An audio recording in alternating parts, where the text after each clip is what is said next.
Well, maybe just All right. take that We're out gonna, and put it on the beginning of your podcast. Every time you Mr. Young. see, Yes, I am We from are gonna. I am from the Right. second home of Tromaville. I am in Tromaville too, Buffalo, New York. hey, good All old right. Buffalo. We're gonna get rolling. Yes, Waffle. I didn't know that about Troma of the. Yeah, as a matter of fact, if you talk to the film commissioner there, he will tell you that we have led to a real entree of more and more Huge. cinema. Now they have a lot of bigger, $5 million, $10 million movies there all the time.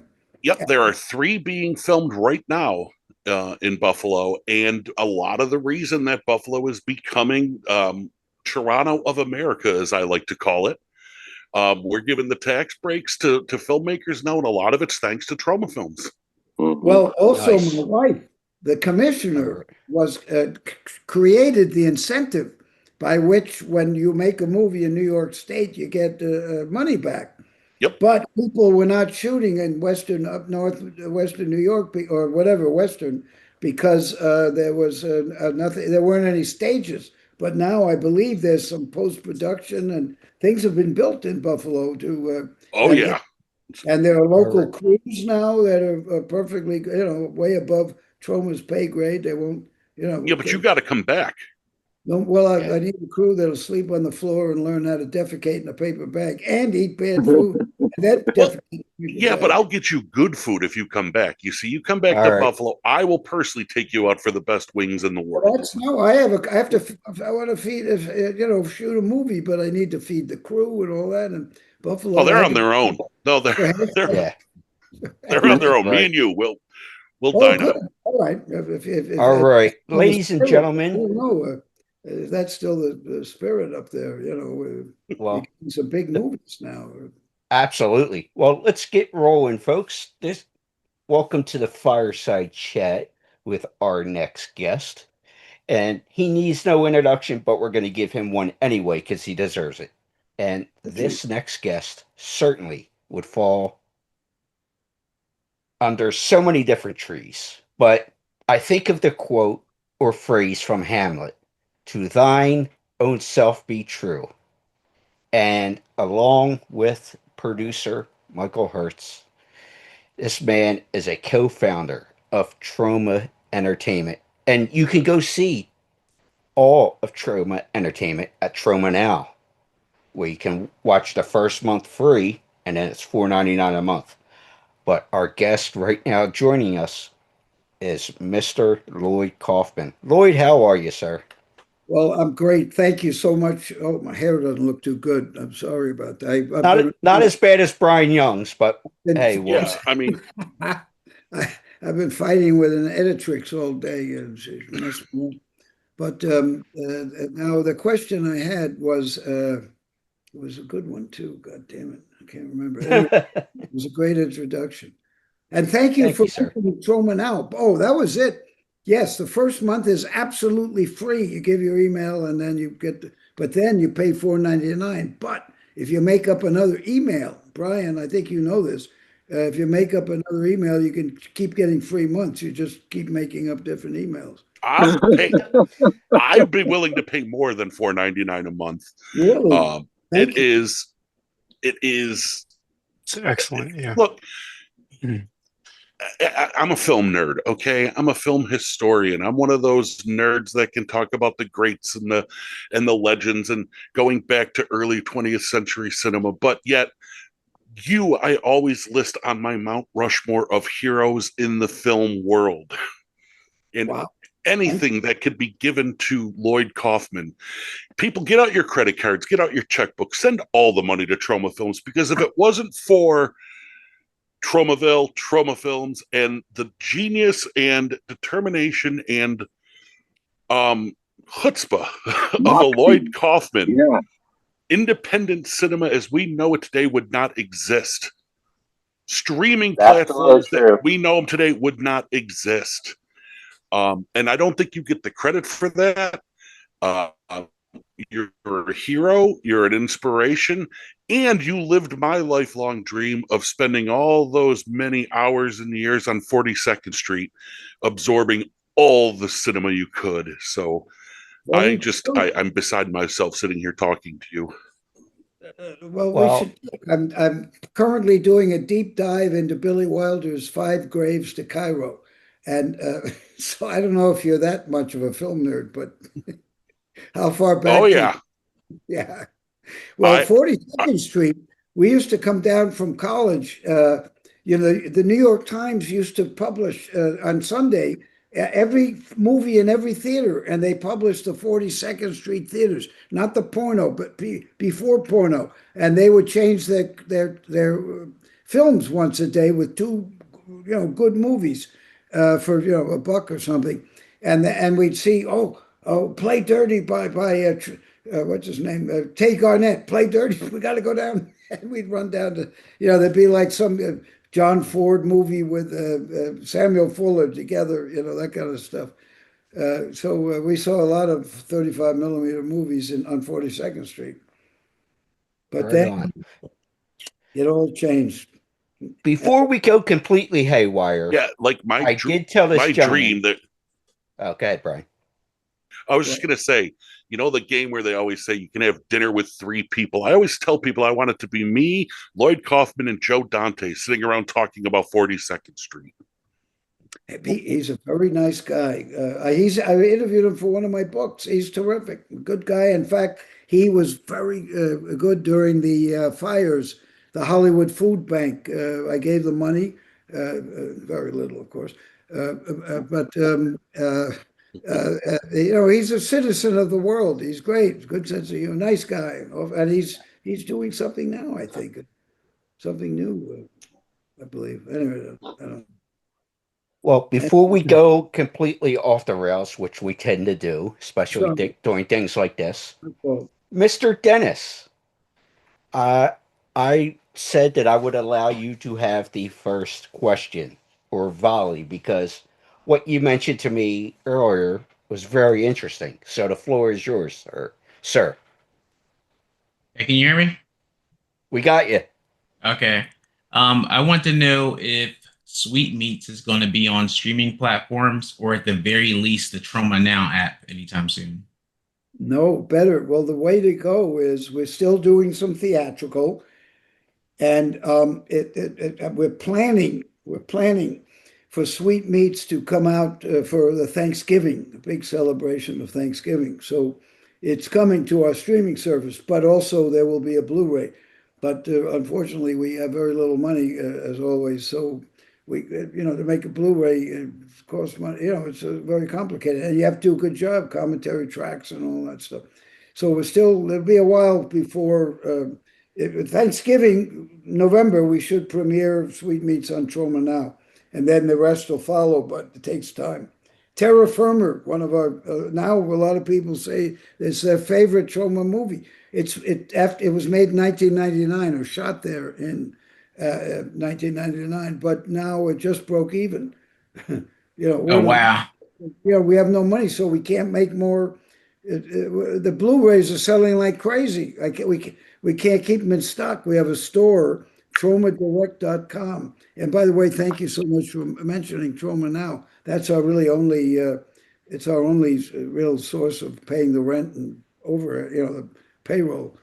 And so Troma Now, anybody who would like to see some really great movies, not just by Troma, but by other directors like Frankenhooker's there and Maniac Cop and Basket Case. And, this is great. Oh, basket case. And then there's a bunch of movies by the James Gunns of the future who, I know talent, and there's some really great, there's like 1,000 movies there, a lot of short films too, for those who, have to go to the bathroom a lot. But So thank the you for mentioning Troma Now, but TromaDirect.com, we can't afford to make Terra Firma. We have to make 1,000 at once, and so we have to portion out. So it'll be a while before Sweetmeats. But it's a great film. Did you see it? Yeah, I'm in the Sweetmeats movie. Hey, And all right. What I is rate that? What did I you ran have? into you at the Cleveland show out there, and I saw you outside in your gray suit right before I went in there because they were oversold. They oversold the tickets. I was standing up at the wall with Ricky Glore. It was me and my friend Megan Hall, and we were sitting there. I was like, wait a minute, all the tickets are sold out, but they let us in there anyway. And I was one of the people that, my timely demise happens. But it was an entertaining show, and every time someone asked me about the movie, especially like friends or someone I trust, let them borrow this one. That's why I keep saying, like, when is it going to come on a streaming service so I can stop giving everybody my Blu-ray?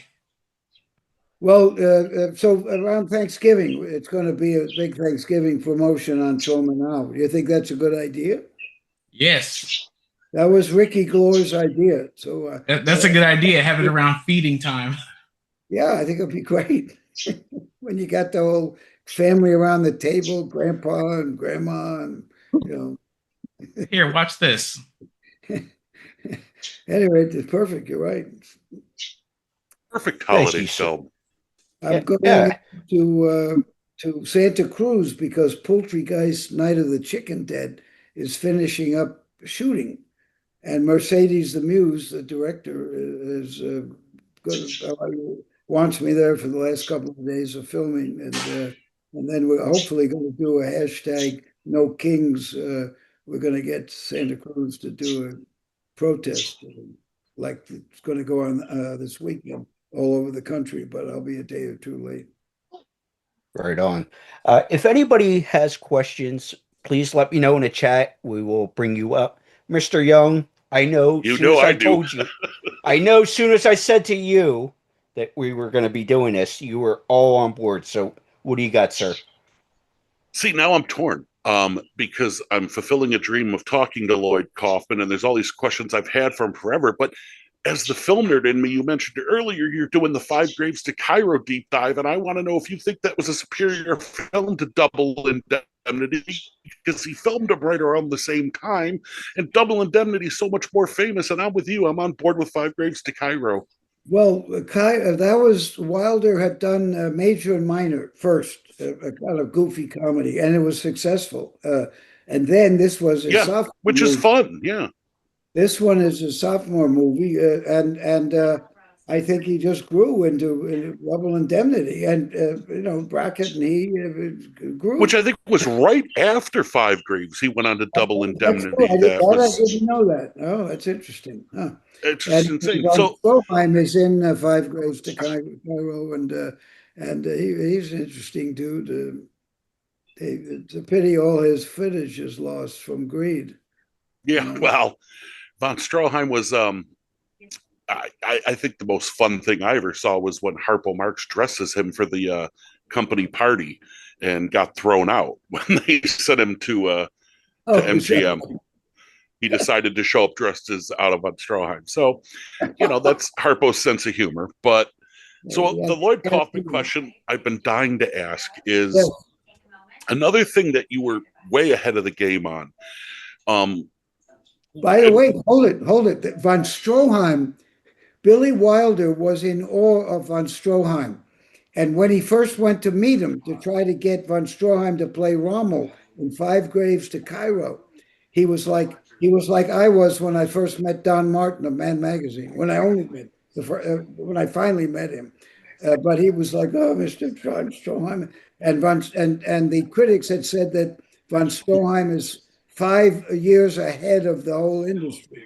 And he shakes his hand. He says, Mr. Stroheim, I think not 5 years, but I think you're 10 years ahead of this industry. And Von Stroheim looks at him and gives him a icy stare and says, I'm 20 years ahead of 20 years. Well, he was certainly 20 years ahead of Hollywood as far as budgets went. We'll give him that. But go on with what you said about Troma. That was great. I interrupted you, unfortunately. No.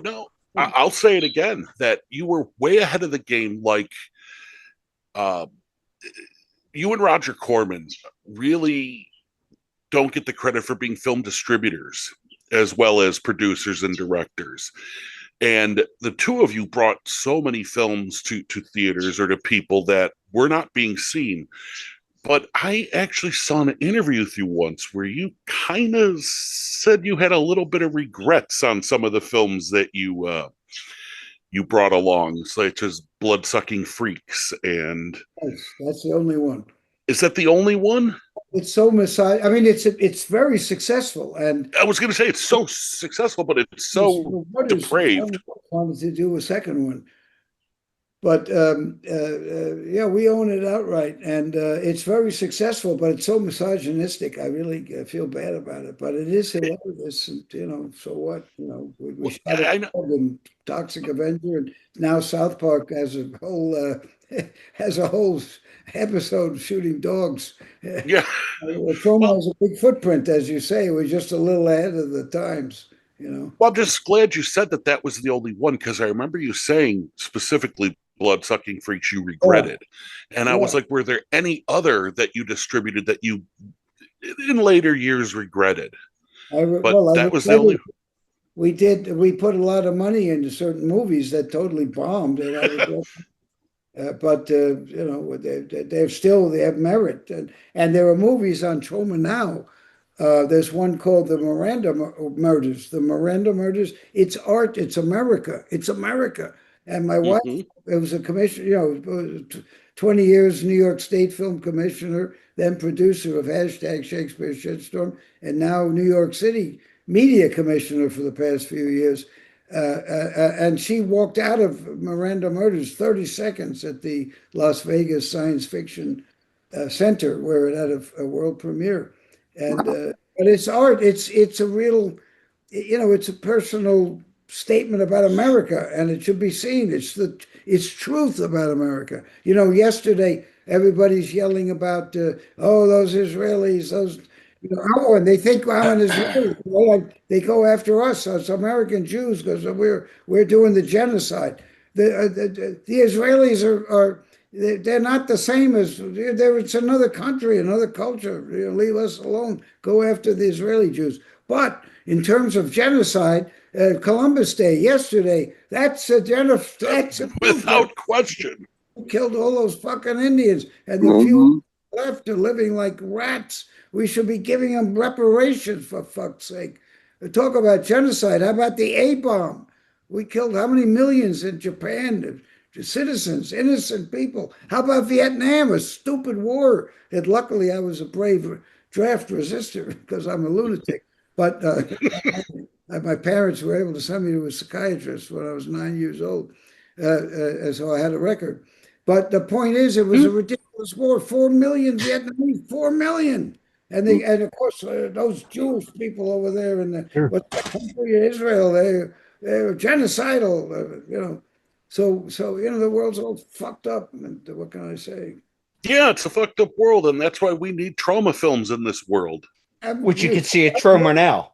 My daughter, Lily Hayes Kaufman, is touring the world with her documentary, Occupy Can.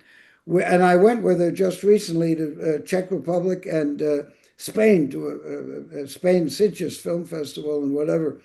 But it's a great movie, and it's Roger Corman's. Roger Corman did a lot for Troma.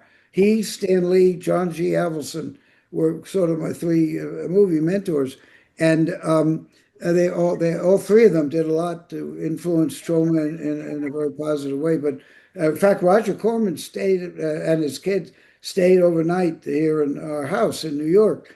And so if you guys are in town, you can stay in the Roger Corman suite. But his last on-screen credit, Roger Corman, Julie Corman and Roger Corman are executive producers on Occupy Can, and it's Roger's last on-screen credit. And I think he would be very proud of it because it's crazy Troma team at the Film Festival. You know, I've been there for 50 years, and basically they finally policed us out. That is fantastic. Hey, Brian, we actually got a couple questions we'd like to. Yeah, by all means. Billy from Movie Dogs, what do you got, buddy? Mr. Kaufman, big fan, and I just thank you for all the years of entertainment you've given all of us. You know, you've given us so much to talk about, especially in the '90s when I discovered Troma films. My question is what inspired the Toxic Avenger? Was it something that was just like right off the hip, or was it something that was kind of slowly developed to, you know, something that you would hope would have broke even in theaters? Well, we never think about that. We don't really think about the end, the distribution part, which is a big mistake, of course, because that's why I'm wearing a cardboard belt. But um, my first book, which was, of course, written by James Gunn, it talks quite a bit about Toxic Avenger. And I read a book in eighth grade, ninth grade, extra reading by Rachel Carson called The Silent Spring. And it's all about the fucking eighth grade. It was like 1960 something. Yeah, well, fuck, it was probably 1950 something.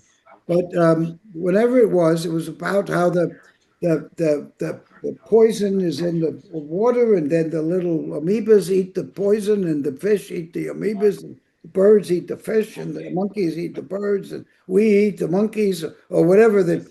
I don't remember what the chain is, but the point is, the environment is going to fuck us. It's called the Silent Spring. You know, we're going to have frogs with a combination of frog and duck together.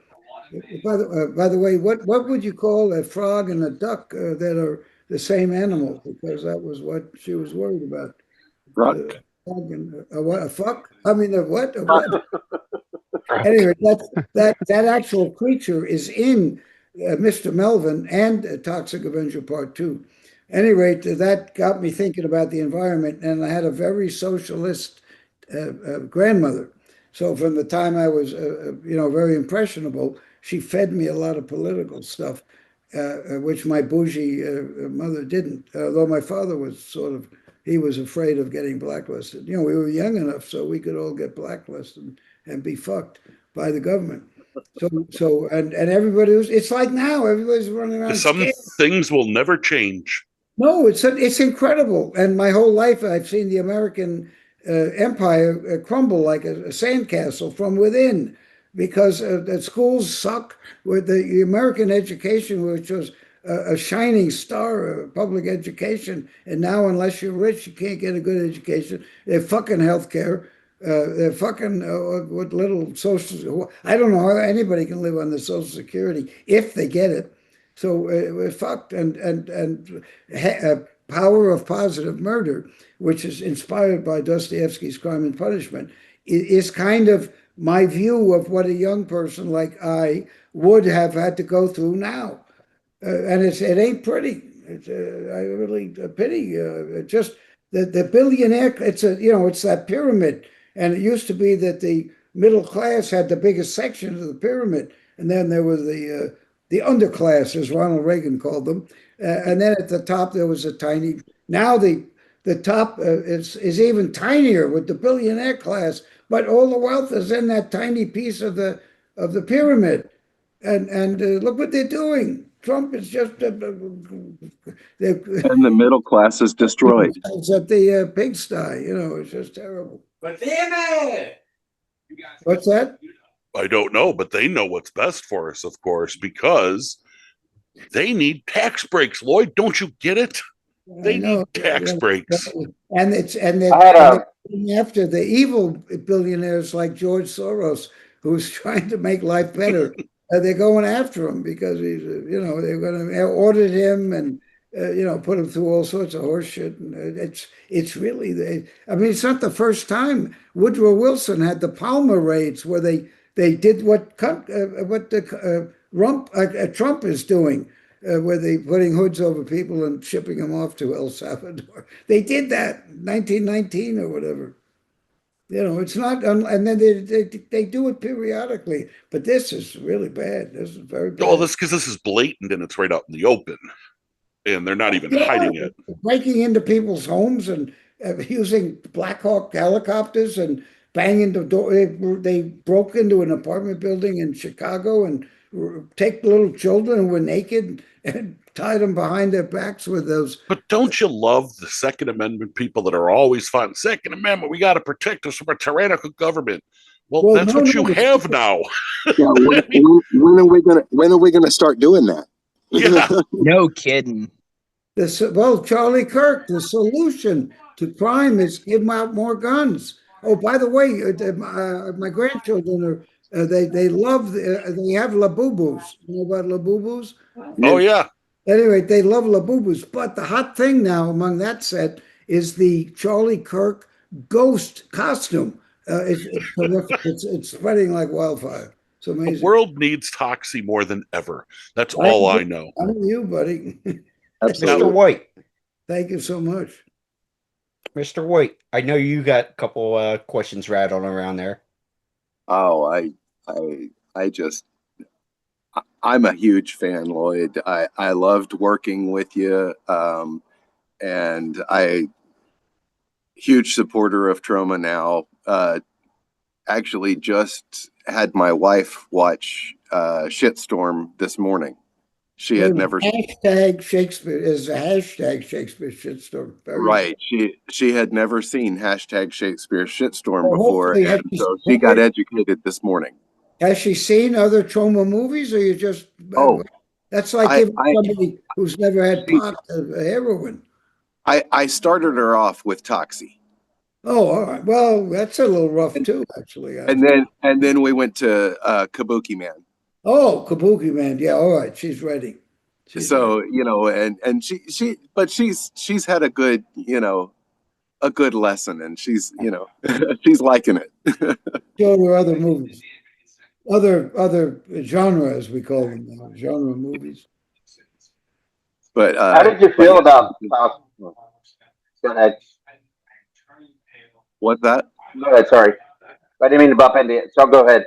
How did it go with the hashtag Shakespeare shitstorm? I'm sorry I interrupted you.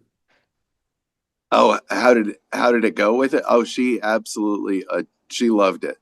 She thought it was wonderful and horrible all at the same time. She read The Tempest. Was she familiar with Shakespeare? Yes. Wait a minute. I hear a commissioner coming in. You might get to see the New York City commissioner of all media. She's got like 50 people she runs. As I mentioned, as Brian knows, Pat Kaufman was the commissioner of New York State for many years under four different governors. And she's about to walk in the door. All right. See her, it's unbelievable.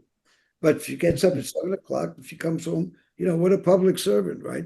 6:25. Hey, That's early for her. She's wonderful. I got to spend some time off camera during the film, and she's wonderful.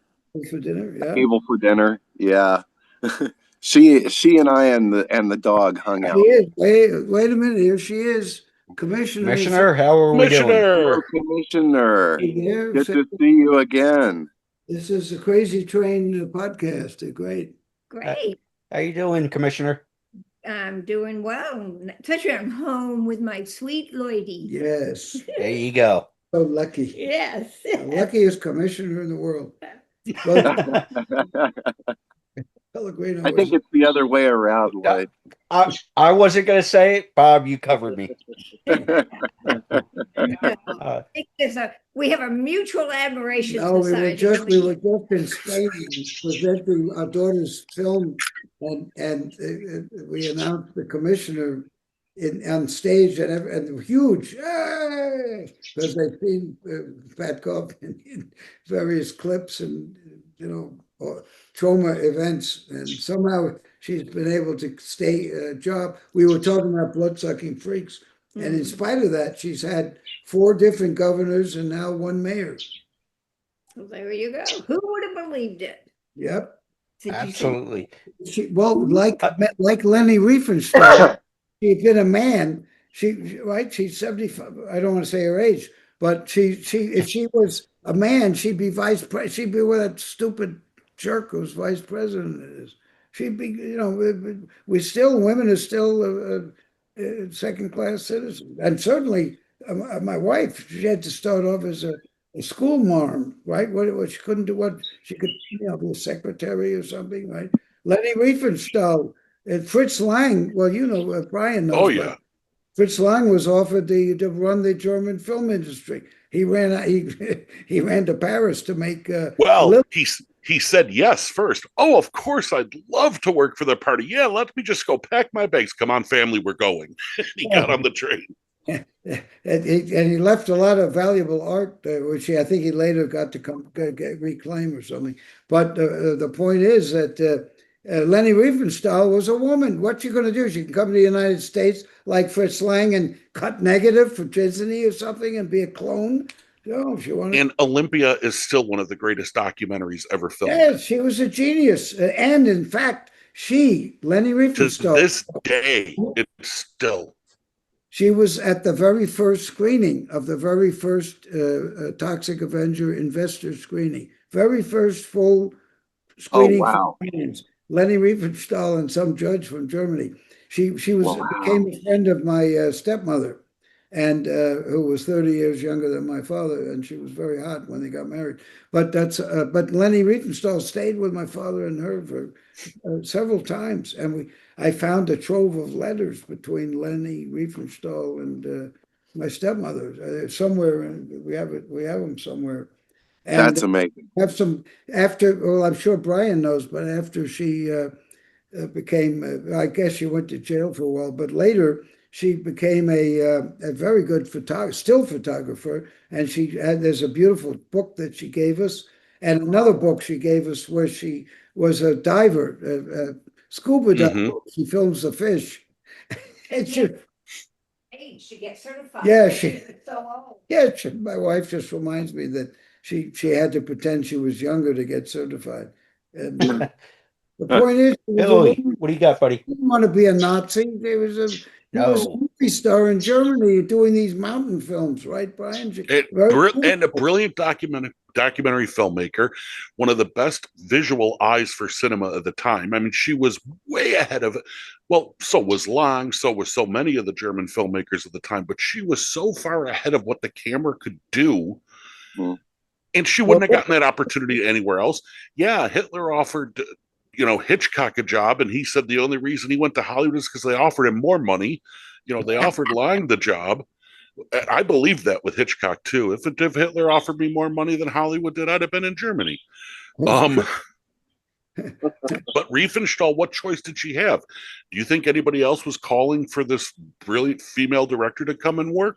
Yeah, exactly. That's right. And I became friends with Max Schmeling very late in his life, the ex-heavyweight champion, the Hitler's champion, who was also never a Nazi, never supported the party. That's right.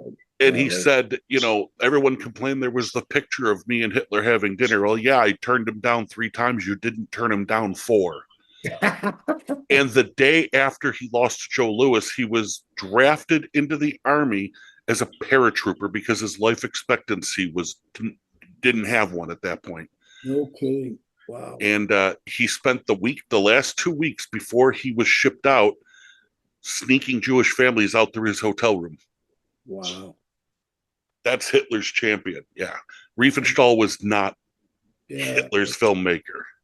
Well, I know we have a lot of people in the industry, celebrities who are sort of ducking under the wave. They didn't say anything at the Oscars. They don't say anything at these award shows. They wait to see how this weekend's going to be a big deal because the hashtag No Kings. We demonstrated. We brought a whole bunch of fans in Philadelphia, and Toxie and Kabuki Man and a few other of our characters, as well as a group. The first No Kings, hashtag No Kings, which was the first national, protest against Trump. Mr. Kaufman, I got to point out, do you realize the significance that you just said Kabuki Man and you saw everybody on this panel's face light up into a smile? Oh. That's the effect you have on the film lovers of the world. I mean, that's incredible. That really is incredible. Thank you. Makes an old man who's on his last hurrah, John Ford reference. Yeah. Mr. Baxter, you said you had something else? Yes, sir. Yes. I was just curious, Mr. Kaufman, when it comes to seeing the evolution of technology when it comes to filmmaking, My brother and I, back in the mid '90s, we started making our own little independent films through with a VHS camera, and we rented them out in the local video stores. And then as time went on, as I have noticed over the years how technology advanced when it came to not having to use VHS anymore, but digital, the SD card, stuff like that, and now simply a smartphone. And I see some of these kids. I was at all because my brother, up till the time of his death in 2011, were making movies off of VHS camcorders, and I'm just wondering how when you see that, when you see these kids with just these little iPhones making these movies, then how does that register? I mean, is it something like you're like, you lucky little bastards, or go for it, guys, go for it, get what you can, and the advent of YouTube as well has also helped a lot of independent filmmakers. I think I majored in Chinese studies at Yale, and the one thing I got out of it, other than a little bit of language, is it was Taoism, Chuangzi, and the other guy, Lao Tzu, and they talk about the yin and the yang. The yin is wonderful. iPhone, we can all make movies. The yang is that the market, the access to a public is so controlled by a small number of devil worshipping international media conglomerates and the governments of the world. So you're fucked unless you either decide, like James Gunn and Eli Roth and Samuel Jackson and others who started in Troma movies or with Troma, Trey Parker and Matt Stone, that they want the glory and they want and you have to go to the gatekeepers and try to keep writing and showing and doing it. Trey and Matt were brilliant. Just the idiots in the industry did not understand that Cannibal the Musical was a hilarious movie. And we told the industry that. We told Trey and Matt when they came to us, go to the guys who can give you some money. And nobody answered. So we were the last stop on the train. We were the first stop on the train and then the last stop on the train. But they had talent, they had the ability, and the film is hilarious. And when we made Cannibal, when we finished it and put on the Troma piece at the front, it was very successful. And they had a pilot of Jesus fighting in the boxing match, Spirit of Christmas. They had that. And they got that to Comedy Central. But they had a calling card. They had something. They had Troma. So I think people then were able to, they had a calling card. Actually, James Gunn was working for us at that point, and I wanted to do something with South Park, but I wanted to change the name to Tromaville, and Trey Parker was very polite. No, I don't think so. Oh, boy, was I stupid. Aaron, what do you got, buddy? Yes. Hi, everyone. Hi, Lloyd. Did I answer the question? Yeah. Did I answer the question somewhat? Oh yeah, I get it. I mean, Thank it's you, sir. material. I don't think there's any real answer to your question, except that, you can. I would suggest that if you make your own damn movie, well, I would also say read. I've got about 6 books. Read them all. They don't have much use, but they're inspiring. They'll show you that if retarded. I mean, if what's the politically correct word? Challenged people like us, Troma can keep going 52 years. Anybody can do it. Yeah. My mom used to call them knuckleheads. You make your movie with a cell phone. Hey, Scott Baker, big Troma fan. Scott Baker's made a movie, $2,000 called Takeout. See it. It's brilliant. It's great. It's a kind of a dogma. It's a dogma movie, I'd say. But it's wonderful. And now he got the best movie. He got the Oscar for best movie with Nora. You can make your own little movie. Maybe you sell it at conventions if it doesn't work with the big distributors, and then you make your own a few DVDs, one-offs, and sell them. Troma allows other filmmakers, people who just don't who knows what the film is. If we have a little room on our table, we'll let them. When we're at these conventions, they can put it on the table and try to sell their stuff. We're okay with that. that we have the Yeah, top, the movie that my all that the movie that stuff. my brother and I made was it cost me about $50 to make it. All I had to do was buy the equipment. But when we had a friend who was the co-writer of the movie, he had a problem with having sticky fingers when he would go to a Walmart, and he would always come back with supplies and stuff. So, but I think maybe I broke even. We made like a like a or maybe $200 in rentals because we rented it in our local video store. It was a mom and pop chain, so we lucked out because we got to know them real well, and it was just one of those wonderful feelings to have, and you were one of the reasons why that, and our you, John Carpenter, Quentin Tarantino, Robert Rodriguez were like our film school.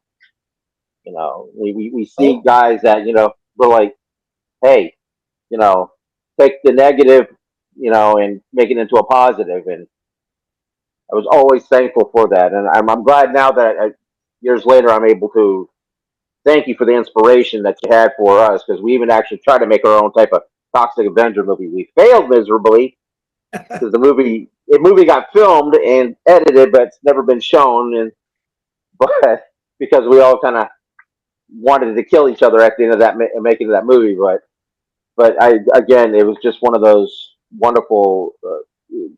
This is a real wonderful experience that you've taken this time. I appreciate it. Oh, my Thank you, pleasure. sir. And thank Aaron. you very much. Thank Sorry. you. Over to me now for real. I don't want to jump in if it's not. Yeah, my yeah, turn. no, you're We're good good. now. We're good. Awesome. Hi, Yes, sir. everyone. Aaron here from A&B Horror Movies. Lloyd, it's nice to talk with you again. I have sort of a general question for you. Oh, With now, so wait. much, Hold on one second. What's that behind you? My God, are you in the New York it's my library there? it's my wall of horror movies. Oh my God. Look at Wow. that. I've got collectibles, all kinds of stuff here. Woo. I'm a little bit obsessed when it comes to physical media. But Yes. Lloyd, my question for you is, with so much horror coming out right now, we're in the middle of an explosion of horror. Pretty much every movie coming out at the box office is a horror movie. And congratulations on Toxic Avenger. I saw it. I loved it. I had an absolute blast with it. My question for you is, what role do you think Troma can play and does play in modern horror? Well, I think there's a Troma school of filmmaking that is more like a blender, a Cuisinart of genres, because we got comedy, satire, most important, and then social and political themes that are very serious, and usually pathos, a love story, a romance. And so I don't think you can really, I don't know that much about horror, quite frankly. Michael Herz, we were making raunchy comedies prior, kind of like Porky's, but before Porky's. And we got lucky with Squeeze Play, Waitress, Stuck on You, and The First Turn On, which are all on Troma now and available through TromaDirect.com, the online sales store, along with T-shirts and all sorts of other Troma collectibles. Yes. But the point is that what was the point? I had a point. Now, what was it? What was I stuck? I think you started with it. You don't know anything about horror. Yeah. You were saying about the influence. A comedy The is influence, sure. Mel Brooks. Look at the producer. Right. Look at Mad Magazine. That's where we come from. And Broadway musicals and vaudeville and stand-up comedy and Jerry Lewis and Dean Martin and or the movies Jerry Lewis directed with him, not those, but the ones he did. And Laurel and Hardy and Three Stooges and then you go back to people like Billy Wilder and before that Chaplin and Keaton. And by the way you guys look at some of the movies you mentioned for inspiration, Tarantino and whatever. I go back, I read the books. I read Chaplin's autobiography, von Sternberg, Fun in the Chinese Laundry, and King Vidor's A Tree is a Tree, or whatever it is, were very hard to find. You know, I did a lot of, and I met Fritz Lang. I actually met him and forced him to look at my first film. The poor bastard, he probably died thereafter. But the point is, I think you're doing the right thing. You just, you know, you immerse yourself in the film and you know, to the no self be true. I think at the end of the game, it's better that way than, you know, trying to make it out there, unless you really, you know, if you have the real talent, you'll make it. You will make it. Talent will out. I moderated a TV show for G4, which is dead now, but it was a good channel. Got a complete channel. Weird. And Roger Corman, who you know, and Sam Arkoff, who created American International Pictures, which you know for which Roger worked early in the game. And I had them both. I moderated sort of a show with them both, and they both agreed it's difficult as the market is, as much of an evil devil worshiping international conglomerate, oligopoly, or cartel, more like cartel worldwide that it is. Talent will out, and if you really want it, you just got to keep writing and pushing and going out there probably, and that's what James Gunn did once he had his solid foot on the ground after Troma, because he had already got an MA, he had written a novel, you know, he was ready, and he started writing a shitload of scripts, and one sort of hit, and they made the movie, and the next thing he's does Superman. Well, not quite the next thing. Eli Roth, guy, another awfully nice guy, very talented, incredibly loves cinema. That's the key. You really should read books and see a lot of cinema, I think, and read a lot of books. Yeah. And love what you're doing. I also want to ask, I understand that Citizen Toxie, the Toxic Avenger 4, is your favorite Toxic film. Can you say a few words on that and perhaps why it's your favorite film in the series?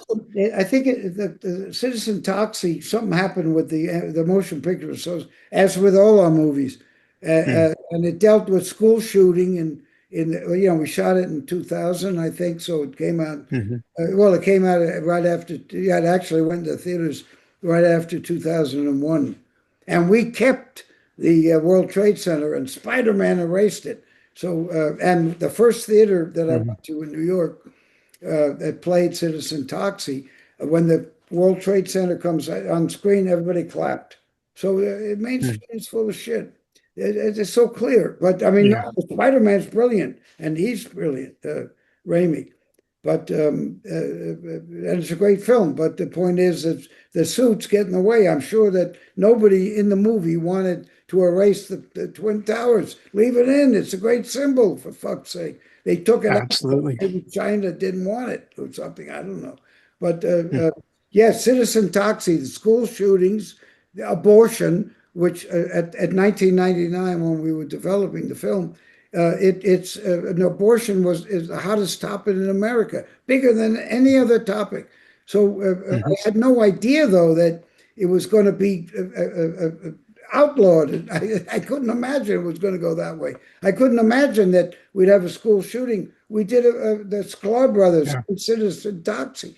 They're the news reporters. You know, they're kind of famous now. You know, they do the, well, we got this school shooting in Tromaville. Oh, I covered the one in Phil. You better cover that one. You know, and there it is. It happens every day at school shooting.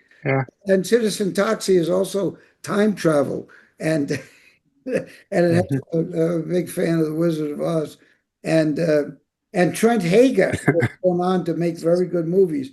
He wrote that script on his honeymoon too. So there's a lot of love with that film. It's very complicated. It has a lot. It's so good in that movie, including Kiki Finkelstein, who I just watched again in The Lost Boys. Yes. And there's a 4K edition out. You can experience it again for the first time in 4K. I have a copy of it right here. Hey, all right. There it is. I think it's the best one. And it's also got lost because of there was something that happened. Oh, yeah, the 9/11 and the MPAA chopped it up, but it's there with all its glory and in 4K. Yeah, it's really good. And he went on to make 68 Kill. which is a great movie. Okay. That And Vega's amazing. No, he's yeah, so he is if he has like celluloid in his blood. I mean, he's it's wonderful to see him and Liam Regan, who's one of my proteges. He's British, but he comes in every so often. And they were at the open. No, we in California. We opened Liam's movie called Eating Miss Campbell. It's about American high school, but it's filmed in Britain, and it's got everything. It's got all the great American traditions. But it opened at Laemmle Cinemas, and Trent came, and the two of them were talking about movies, new movies they had seen. And they were like, what, jumping up and down and so excited. It was just so joyful. It was so well, that's because in the mainstream, they don't, it's who's in it, how much you're spending, those are the two questions. And they're so excited. It didn't matter. Film could be made on toilet paper, and if it was good, they'd be excited. It was great, joyful. well, that's what I'm like. I feel bad for people listening to the show because I would go off for hours just talking to you about King Vidor and Billy Wilder, and just all these great filmmakers. But I know we can't. We got to stick to this show. I have to talk to you but someday offline. I'm going to have these conversations with you. Well, Yes. let's do that. But for this one, because you absolutely, Talk but I about got to say, since you are Kreskin or Criswell or whatever seer that you are, because you were ahead of the game on everything you've done in film, what is your take now on, and this is Aaron just reminded me of this, because if I were to go into my other room, it looks like Aaron's room. It's just walls of film. Because Cool. I believe in owning physical media. And as you so aptly put it, this satanic evil cabal that runs the world, do you think, what's your take on the whole streaming thing? Because all it takes is a click of a button and things are gone forever with streaming. They market it as everything could be available for the world, but I don't know. Do you think the death of physical media is inevitable, or do you think it'll come back, or do you think it's important to come back? I think there's a huge market. I mean, VHS is back. We just licensed, again, we didn't get any money, but we licensed about 12 movies to different VHS companies. They seem to be selling them. I see them I go to convention, I get invited to conventions and whatever, and Troma goes to about 30 conventions every year with the booth and all that. And these VHS, they're everywhere. So they seem to have a market again. I think collectible, I collected coins as a kid and baseball cards. And my grandchildren are nuts about this stupid Labubu. And then not just Labubu, but what is it, Baby 3, or there's another competitor that's coming up that has to. This is kids about that big, how do they learn about this stuff? The point is word of mouth. That's the key. That's what you all and we have. That Rupert Murdoch can spend $100 million selling Fantastic Four, or whatever, and if it's no good, people aren't going to show up and they're going to lose. But word of mouth, terra firma. You can't imagine how many people I meet out there in the world who now it's their favorite Troma movie. When it came out, people were like, I wouldn't. Well, first of all, it got chopped off by the MPAA, the American Censor Board, which is owned and controlled by the cartel. So every movie we put out theatrically got destroyed and we couldn't get it into theaters unless it was R-rated. And then they murdered us, even though Bruce Willis in his movies could have his knees exploding on a wall and it would be serious. Or how about The Thing, which is a masterpiece, 1982, no problems. But The Toxic Avenger, the Americans took 20 minutes out. Canada took 45 seconds. France took one little piece out and allowed 13-year-olds to see the movie. That's the problem. A lot of movies get chopped up, or there's so many impediments to get to a market. and most individuals don't have the wherewithal to get into any theaters. We don't get we have a very few independent theaters left, and even the big Toxic Avenger movie I don't see it playing in a lot of theaters. It's supposed to, but I think No, it's playing in one theater in Buffalo, and Buffalo's a big film town, and the theaters just aren't showing it. well, there may be a reason, but I agree with you. I've seen it on marquees, but the time is like 2 p.m. and Yeah. you go to work. It's like one show. So who knows? Again, but that's how difficult it is. The same gang who made billions with Terrifier Part 62, they they did a great job with this one, I thought, and yet I think the theaters didn't pick up, or what something happened. It was exactly a hit. And it's a great movie, like you said, it's great, but it's very hard to penetrate the market. In fact, the two times Troma's had experience, one with Warner Brothers, where they were supposed to make the big Toxic Avenger movie. The contracts, everything signed, guaranteed, and we had to sue them. And then the other one was E1, which is a big company. And the two times we penetrated the hymen of the media, we are the ones who got fucked because they don't look at a contract as a contract. They look at it as a letter of intent, even though it says we guarantee, we guarantee. They figure that you, the filmmaker, don't have any money because most filmmakers, they get a contract. Oh, I made a movie for $1 million. New Line, Warner Brothers, are going to pick it up for, for $3 million. And then the poor guy finishes the movie, mortgages his house, and his wife's already pissed off because they've drained their bank account. We're going to get all that money from New Line and Warner Brothers. Oh, sorry, we had our fingers crossed. We'll negotiate. Oh, you don't want to negotiate? Sue us. And then you go to a lawyer and $500, $1,000 an hour, and it takes 3 years. And yes, you'll settle. The Warner Brothers will give you the money, but you have to you have to be on the, you have to get to the courthouse, and then they settle on the courthouse twice. So luckily with Toxic Avenger, that will not happen. We will not have to sue them, it would appear. Nice. Well, and I'm sure Matt and Latrice have some questions, but speaking of Toxic Avenger, the newer film with Peter Dinklage, what are your thoughts on how the product came out now that it's been seen? The new Toxic Avenger is brilliant. It's Macon Blair's Toxic Avenger. It's better than the first Toxic Avenger.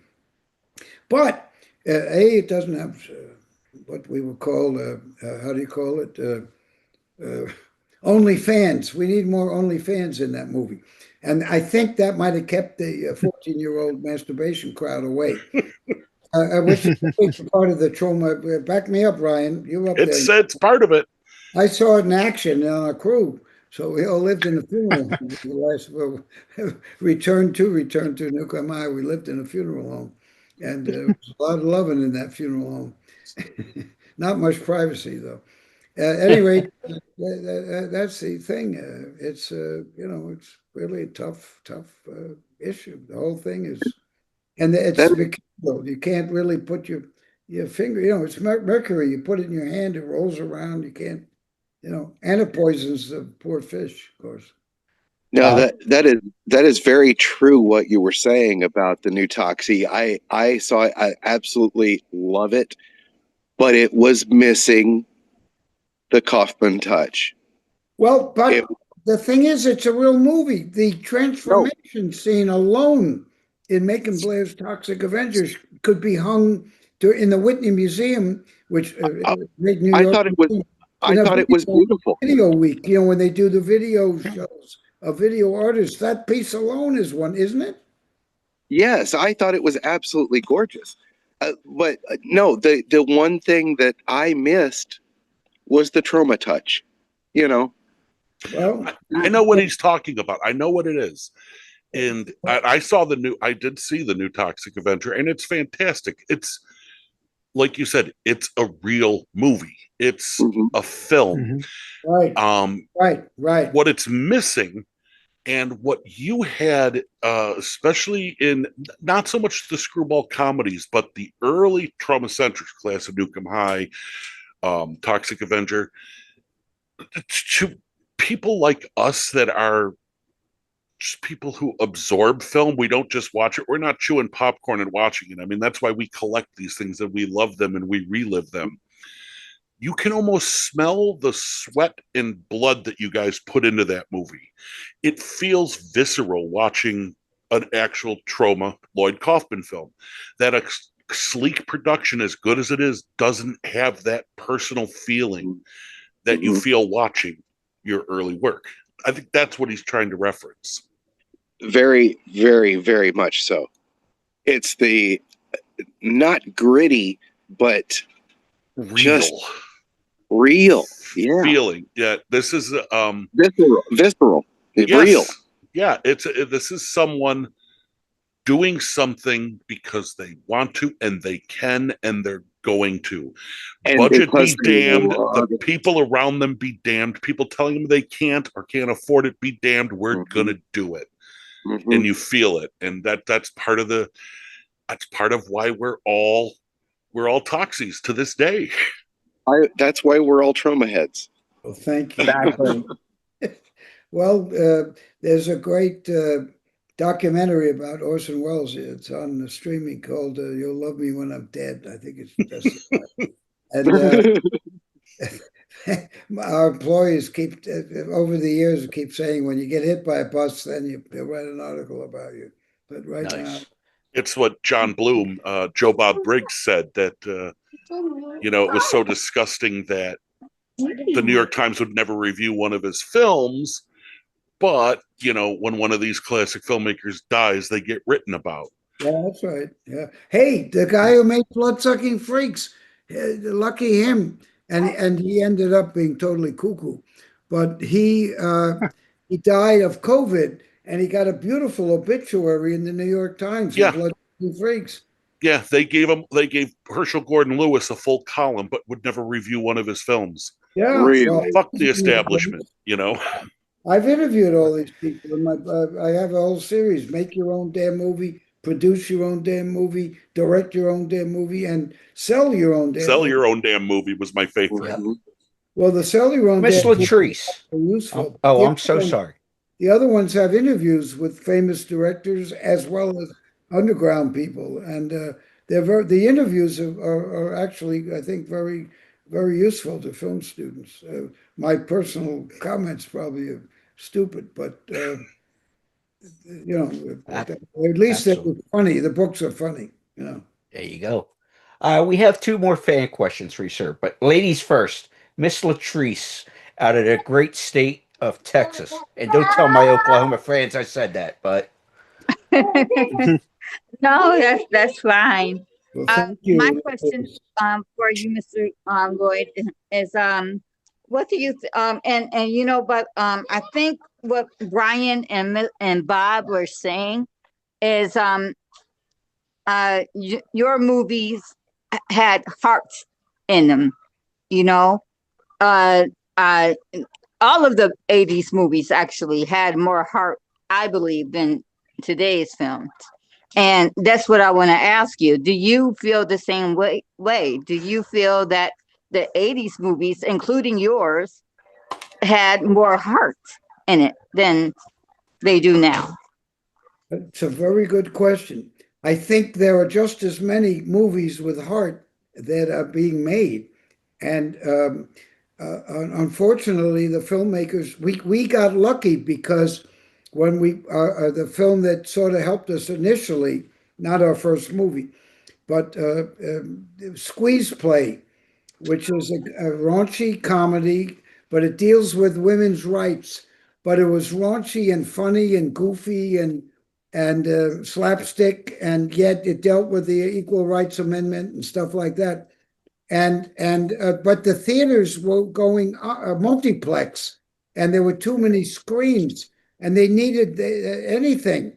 So we got lucky. They did a sneak preview with Squeeze Play. Nobody would play it, but they did a sneak preview in Norfolk, Virginia, with a Hollywood movie, and it went over great, and the audience loved it. And the next weekend, American Multi Cinema, which was a meme stock recently, it's basically bankrupt now. I mean, they own the whole. They and Sony own the theatrical, all the theaters pretty much. But they needed movies, so they stuck Squeeze Play after the little sneak preview. The next Monday, they wanted 135 millimeter prints. We had one, so we had to keep playing the one in Norfolk. And it went 8 weeks, the first play, and then we made a little money to buy more prints. We had to bootstrap it, they called it. But there was room for us in those days. And there's no room because the chains playing like, you can see Sinners, which is a masterpiece, but, it'd be in like every screen, almost like TV, where you can see a movie anytime you want. It was pay-per-view or something. So it's a different, but the movies are great. The talent is out there. Troma Now, there are all these young filmmakers. They're on Troma Now. They're brilliant, but they can't get through to a market. And it's amazing. The buried treasure, there are all these James Gunns that are there, and Eli Roth and Samuel Jacksons, and they're all there making movies. It's just a matter of getting people getting eyeballs, which is why in my Sell Your Own Damn Movie, I have a whole chapter about piracy is good. It helps Troma. It helps Troma. If you're an artist, you want people to look at you. It's eyeballs you want. And eventually, what's worth more than money? Time. If you get someone to spend an hour and a half, Amen. Right? That's the most valuable thing in the world. So I'm okay. Yes. And if Troma can scrape along and not plunge into bankruptcy, we don't have debt. We don't have Hollywood bullshit. We don't. Well, I did take a lot of drugs, and I'm probably an alcoholic. But I'm old. I can do that. But the point is, we don't take ourselves seriously, but we take the movies very seriously. And there are a lot of people out there now with a lot of talent, and we have to get. The problem is the internet's been colonized, and you go on. The people who have really good stuff, they put it on YouTube. They get nothing back, and the amounts per film. Amazon might put them on, but they won't push it at all, and the amount you get per eyeball or whatever it is. So I think it's sort of you got to get attention or do it yourself. And my book, Right. I think you can do what Troma did. It just takes time. You'll have to keep your day job a little longer, maybe. But you either do that or you try to do what James Gunn did, and Well, I don't think the talent isn't there. I think there's very much so a heck of a lot of talented people, but they don't have the heart. They don't work as hard. It's like they don't want it as hard as much. They want it, but they don't want it. Like their acting is just they could be so good, but they either overact or they underact. Well, that's part of the craft, to keep doing it so you learn and to watch. You watch some of these movies. I watch old movies because of this movie I just finished. I'm editing, Power of Positive Murder, and some of the great gyno actors like Lana Turner and these other actors, Ida Lupino. They're so good when they don't say anything. They just look. They just don't. They look and but that they've got there's something in them that it's very intense. It's really interesting. It's great acting, yet they don't say anything. It's wonderful, but I think a lot of it is you're right. People think that when we make a Troma movie, that we have a party, that we're all drunk and on drugs, but we take our movies very seriously. We don't take them seriously, but the movies, it's a discipline. You can't be drunk and on drugs. And I mean, I guess some of the actors who throw the chairs out the window and that, but they're actors. The people who make the movies, and certainly a Troma movie, the actors have to be totally devoted because we have no money, and everybody has to really believe in what they are doing. And I think we have that advantage, but we have a long preparation period, long casting period, a long time for the actors to rehearse. We go to all the locations and we film the movie ahead of time with a video camera because most of the actors have never done this before. And it gives them more time with the lens looking at them so they can kind of get used to it. And it's something it's a lot of learning and a lot of just doing it and seeing up.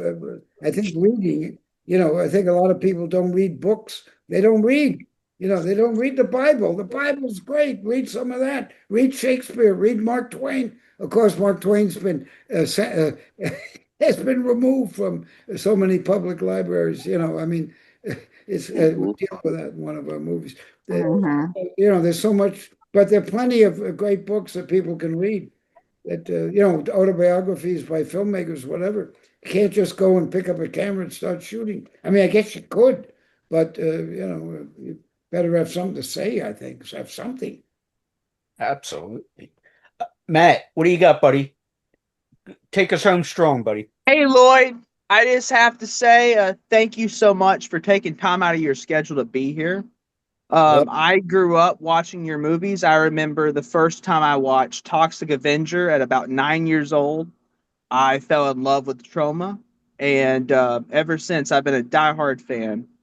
But my question is, and maybe it's a bit of a cliche, but what if there is a film that inspired you to want to be an artist and to be a filmmaker? What film would that be that inspired you to go down this awesome path? Well, I talk about it in the first book I wrote, of course, it was written by James Gunn, called Everything I Learned About Filmmaking, I Learned from the Toxic Avenger. But I was planning to be a teacher or a social worker, do something useful.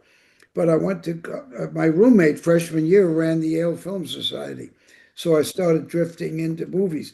The time I remember specifically, I used to drift into the Film Society movies and watch their movies. And they were hotel filmmakers. They brought into the idea that the director should be the dictator of the movie. The movie should come from the brain, the heart, and not the whatever soul, Yeah.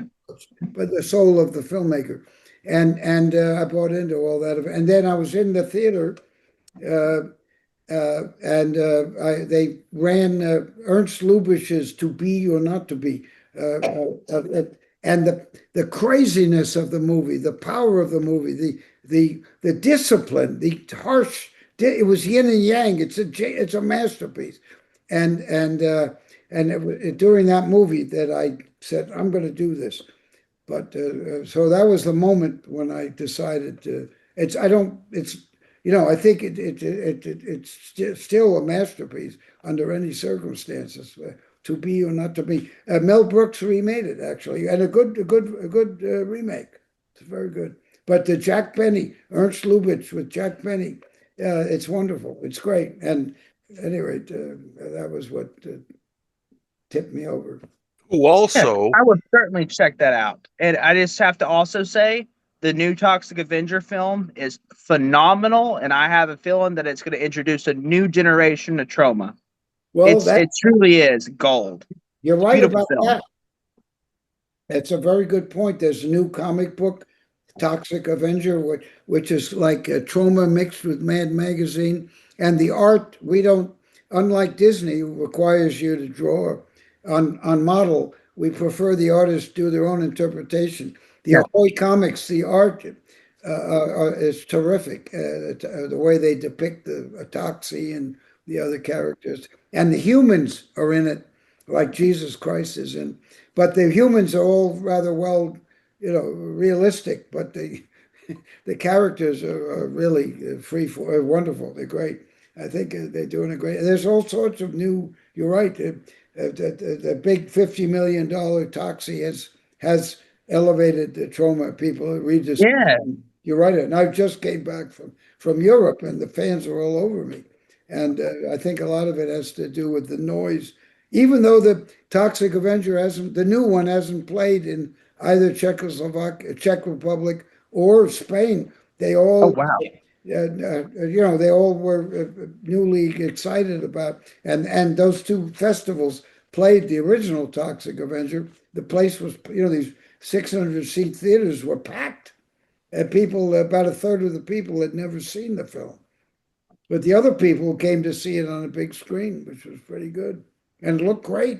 It was in focus. I couldn't believe it. We didn't. That is so beautiful. Right, we didn't shoot it in focus. That's amazing how they did that. Famous. You mentioned the fact that Latrice mentioned Latrice, yeah. What's her name? Latrice. Latrice. Thanks, Latrice Carter. Yes. And yes, there's a lot of heart, but I think with the Troma movies, it's kind of Brecht or you sort of it breaks the fourth wall a lot. The Troma movies, they look at the camera, or you can see behind the curtain a bit. There's a roughness, a raw quality to the movies, due in large part to the low budget, but also we don't quite know what we're doing, and a lot of improvisation. So there's this. I've seen a lot of Bertolt Brecht, and by the way, his advice about the way to fight fascism is with humor and satire, and he emphasizes that quite a bit in his in his speeches and stuff, and in his writings. That's the way to go, and he's right. I don't think we have any. We can't punch Ice Guy, but we can make fun of them. They're doing that in Oregon. They're doing a wonderful job. So, Jonathan, can I just please geek out and do one more really pretentious question? Why don't you do that? Then you can close things out, sir. Did we lose you? Brian, where'd you go? I just, again, the film nerd in me. I'm right here. Can you hear me? Yes. We got you. Am I back? We got you. Okay.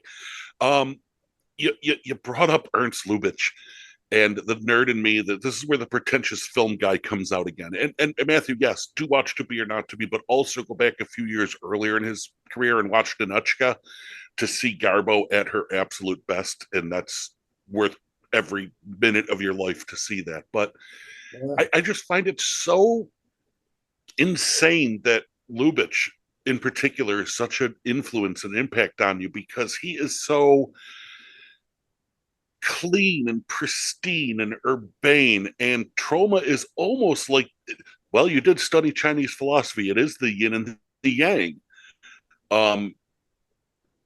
Troma is almost the yang to Lubitsch's yin, and do you think there's a correlation there, or am I just being that uber pretentious film snob? Well, the moment that I made the decision to do what I do, it came during that movie, and clearly, well, he was also a mentor to Billy Wilder. I think I do believe that he was like a mentor to Wilder. I think I may be wrong, but my recollection is they got along. At any rate, what can I say? His movies are delightful. Hey, I'm into Broadway musicals.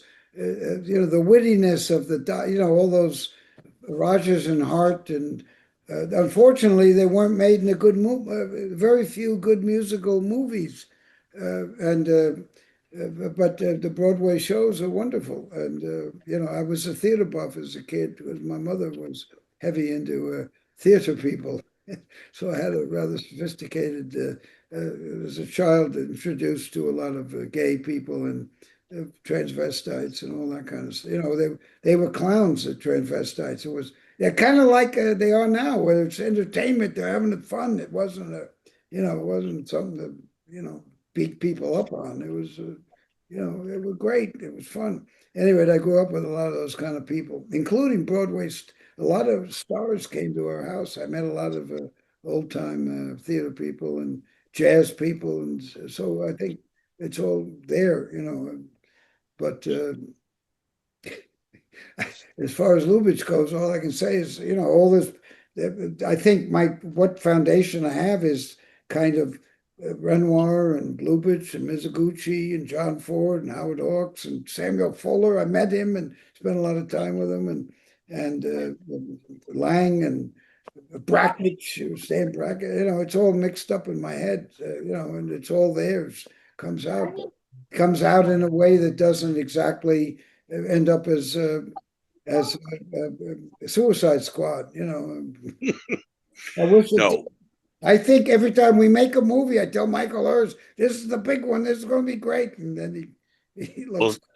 it is. I don't And even think know. about it this way: that Suicide Squad might have made $100 billion, but 5 years later, no one's talking about it, and 40 years later, they're still talking about Toxic. Mhm. That is true. Mhm. James Gunn's Suicide See? Squad is And that's the difference. Yep. He did a good job. I mean, it's very good.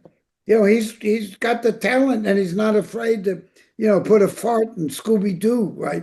It's a Troma, right? There was farting Exactly. in the But days when farting could get. If we farted, they might cut it out. We had to be so careful about all those little things, and they made us. We had to chop up 35 prints because we couldn't afford to go back and remix and the sound and the picture in 35 millimeter. There's a 20 frame retard, or you can't say retard. There's a 20 frame difference between the sound and the picture. So if you cut a 35 millimeter print, that's why you hear that pop and the sound fucks. So we had to do that with that it was everything to put the independent filmmaker out of business and make a cartel, everything possible, and then have this a corporate owned rating board, which still exists, but they won. We're dead. The independent world is, stuck in the underground, deeper, deeper, deeper than it's ever been. But as you mentioned, the democratization of the technology, and they're scared as shit about that too. The mainstream, they're scared shit. oh, absolutely. Right? The Oscars was all about, oh, don't use AI, go to the theater, don't use AI, blah, blah, blah. Nothing about Trump or any of the fascism.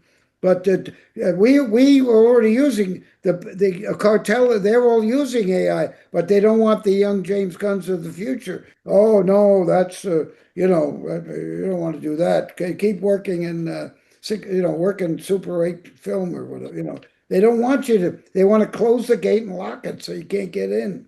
The establishment has always wanted the voiceless to have no voice. And thankfully, Lloyd Kaufman and Troma came along, kicked the door down, and gave the voiceless a voice, at least in the entertainment world. And you continue to do after all these years. And again, like I said, you are on my Mount Rushmore of idols of filmdom. Thank you. Now that you want to be on Mount Rushmore, I mean, I don't know if you want to associate yourself with that anymore, but you're up there. The Teddy Roosevelt part, I don't know. He did what Trump's doing. He rounded up socialists. They had some similar stuff during his reign. Woodrow Wilson was the worst with the Palmer. Teddy was sworn in about 2 miles up from my home, so. That's right. McKinley was assassinated. Then, and Teddy was sworn in, and it's right up the street from me. Wow, that's great. That's terrific. But Mr. Kaufman, I cannot thank you enough for joining us, and I am going to make sure that we get our emails and phone numbers exchanged because we're going to have some deep conversations about some of these filmmakers. Well, Lloyd K at Troma.com. LLOYD, 2 L's. Lloyd, LLOYD Don't forget the K at Troma.com.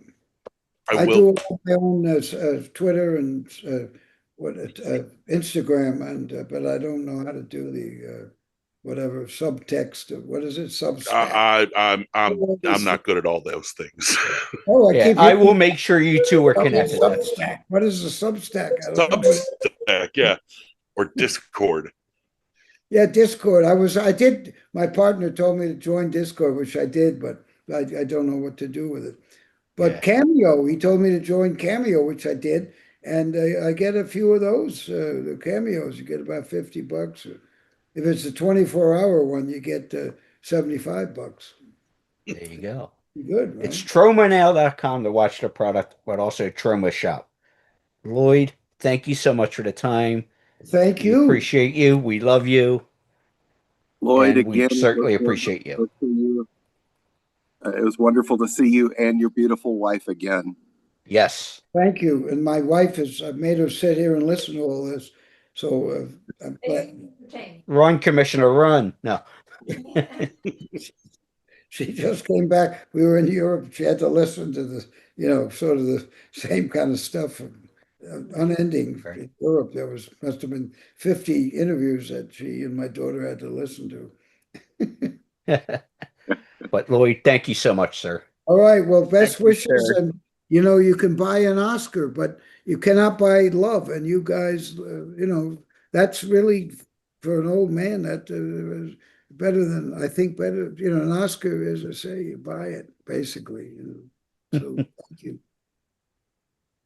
Thank you, Lloyd. Appreciate it so much. Keep in touch, and you got my digits. Yes. If we're in New York, we got rooms. You stay with us, and if I'm in town, if we're in town, of course, because Yeah. Commissioner and is often. We will still stay in touch. Absolutely. Thanks. All righty. Thanks a lot. Good night. Thank you. Thank you. Thank Best you.